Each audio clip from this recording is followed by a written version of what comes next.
Les Naga Sadhu utilisent le corps comme un outil pour montrer à l'esprit que ce n'est pas lui qui commande. Ils le poussent à la limite et parfois le punissent. Jeûne extrême, posture maintenue pendant des années, privation et douleur. Leur gourou semble particulièrement intrigué par notre recherche du bonheur. Et il décide ainsi de nous aider à trouver les réponses que nous cherchons. Notre pratique spirituelle est pour le bien de l'humanité et du monde. Mais sais-tu à quoi nous devons vraiment renoncer? Nous devons renoncer à tout attachement, comme ceux envers nos parents, le monde, la société, l'amour, l'argent et les biens.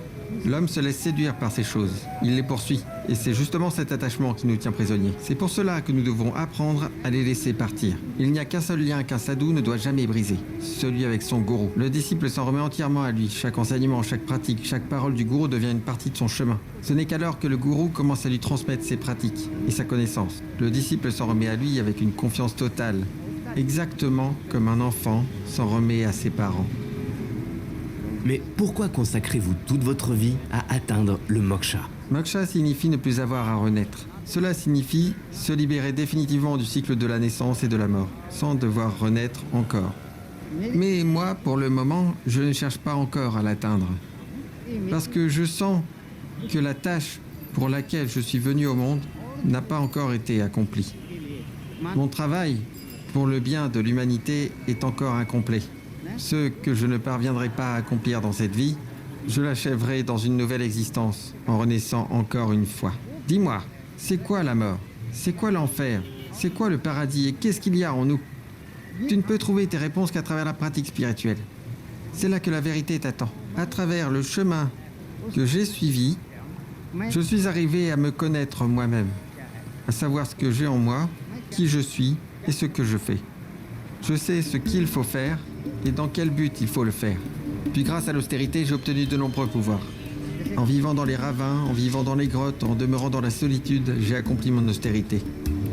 Le gourou nous parle aussi d'une pratique qu'il n'enseigne qu'aux disciples les plus avancés. Il nous parle d'une technique très extrême.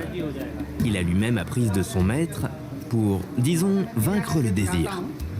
Au début, nous ne comprenons pas pleinement ce qu'il veut dire, jusqu'au moment où il décide de nous le montrer.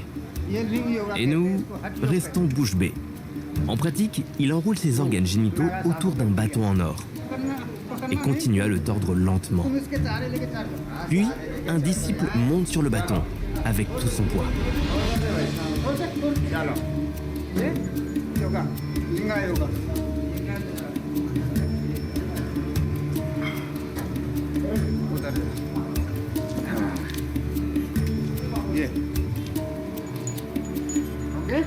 Évidemment, vous ne verrez jamais ça, mais c'est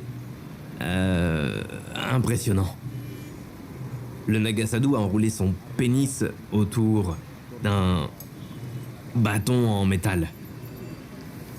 Et deux hommes se sont appuyés sur ce bâton. C'est difficile même à décrire parce que, en réalité, quand il a enroulé son pénis, il saignait, il s'était blessé. Mais en réalité, c'est leur entraînement, leur apprentissage pour déconnecter le cerveau, ne pas sentir la douleur et même rendre le pénis, qui est l'un des organes les plus sensibles du corps, insensible. En tant que chrétiens, cette vidéo nous rappelle combien Jésus-Christ est venu nous libérer de ce genre de pratiques et de la souffrance qu'elles peuvent parfois entraîner. Beaucoup de personnes cherchent sincèrement la paix, la guérison ou la vie éternelle à travers des rituels, des expériences spirituelles ou des méthodes ésotériques.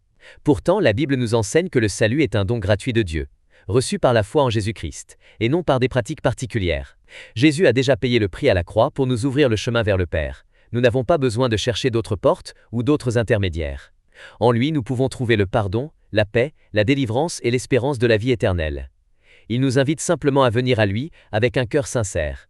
Si vous traversez des souffrances, des peurs ou un vide intérieur, je vous encourage à vous tourner vers Jésus-Christ. Il connaît votre histoire, il vous aime et il est capable de transformer une vie. Je souhaite de tout cœur que chacun puisse faire cette rencontre. Que Dieu vous bénisse.